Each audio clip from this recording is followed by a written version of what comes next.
নমস্কার, অমল দাস রিসাইটেশন চ্যানেলে জানাই সকলকে স্বাগত। আমি এখন রয়েছি রানাঘাট স্টেশনে। শিয়ালদাহ, লালগোলা, কৃষ্ণনগর, শান্তিপুর এবং গেদে লাইনে রানাঘাট একটি অতি গুরুত্বপূর্ণ এবং ব্যস্ততম জংশন স্টেশন। আমরা সোশ্যাল মিডিয়ার মাধ্যমে জানতে পেরেছি বা জানি, শিয়ালদহ থেকে রানাঘাট, কৃষ্ণনগর, বেতুয়া, ডোহরি, মুর্শিদাবাদ হয়ে আজিমগঞ্জে পৌঁছতে চলেছে আমাদের এই রেল লাইন। আর এখান দিয়ে চলতে চলেছে দূরপাল্লার এক্সপ্রেস ট্রেন। ভাগীরথী নদীর ওপরে নসিপুর রেল ব্রিজটি দীর্ঘ 11 বৎসর ধরে কমপ্লিট হয়ে পড়েছিল। জমিজটে আটকে ছিল এই প্রকল্পের কাজ। 2023 সালে সমস্ত সমস্যা কেটে যাওয়ার পর পুনরায় শুরু হয় এই প্রকল্পের কাজ। আর এই লাইনে যে একটি গুরুত্বপূর্ণ স্টেশন রানাঘাট, সেই রানাঘাটের প্ল্যাটফর্মগুলি কিন্তু এখনো পর্যন্ত সম্প্রসারণ করার কাজ শুরু করা হয়নি। রানাঘাট এমনই একটি গুরুত্বপূর্ণ স্টেশন। রানাঘাট থেকে ছাড়ে বনগাঁ লোকাল, গেদে লোকাল, শান্তিপুর এবং কৃষ্ণনগর লোকাল। অথচ এই রানাঘাট স্টেশনটি এখনো পর্যন্ত অবহেলিত হয়ে পড়ে রয়েছে। অনেকবার শোনা গিয়েছে রানাঘাট স্টেশনটি হবে বিশ্বমানের, কিন্তু এই বিশ্বমানের স্টেশন হওয়ার কার্যক্রম কিন্তু এখনো পর্যন্ত শুরু হয়নি।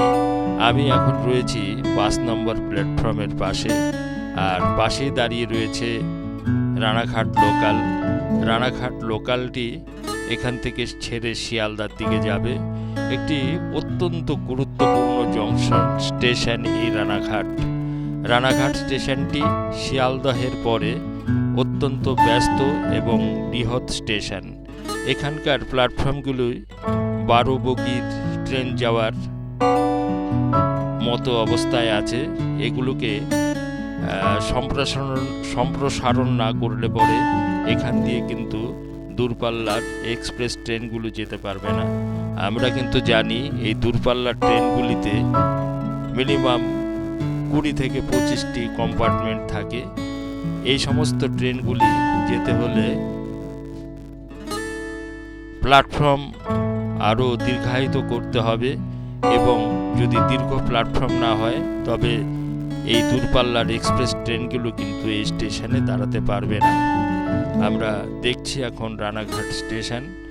রানাঘাট স্টেশন ধরার জন্য, রানাঘাট স্টেশনে রানাঘাট লোকাল ধরার জন্য মানুষ দৌড়াচ্ছে, দেখতে পাচ্ছেন। যদিও রানাঘাট লোকালটি এখানে দাঁড়িয়ে রয়েছে, যার যার সুবিধা মতো তারা এগিয়ে যাচ্ছে। আর ট্রেনটি দাঁড়িয়ে আছে 5 নম্বর প্ল্যাটফর্মে, আর আমি দাঁড়িয়ে আছি 6 নম্বর প্ল্যাটফর্মের পাশে।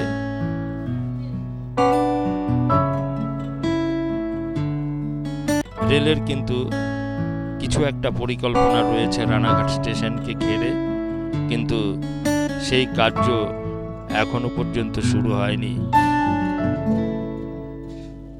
অত্যন্ত বৃহৎ এবং গুরুত্বপূর্ণ এই স্টেশন। গেদে থেকে এসে মানুষ দূরপাল্লার ট্রেন ধরতে পারবে, বনগাঁ থেকে এসেও এখানে দূরপাল্লার ট্রেন ধরতে পারবে। এছাড়াও আমরা জানি হালিশহর থেকে একটা লাইন চলে গেছে সোজা ব্যান্ডেলের দিকে। সেই লাইনটিও কিন্তু কমপ্লিট হয়ে পড়ে রয়েছে অনেক দিন। সেই লাইনটিও কিন্তু আজও পর্যন্ত চালু হলো না।